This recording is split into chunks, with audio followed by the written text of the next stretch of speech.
Hello and welcome to my channel. Today we are going to do a required RPM problem.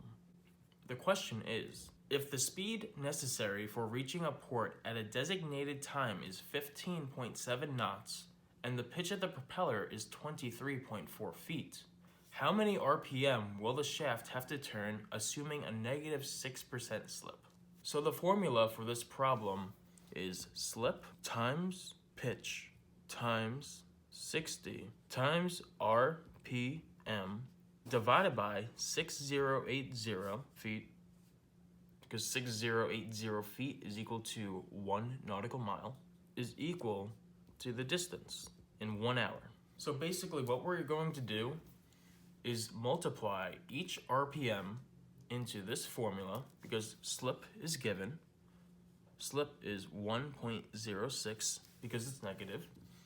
Pitch is 23.4 feet. 60 is the amount of minutes in an hour, and RPM is given.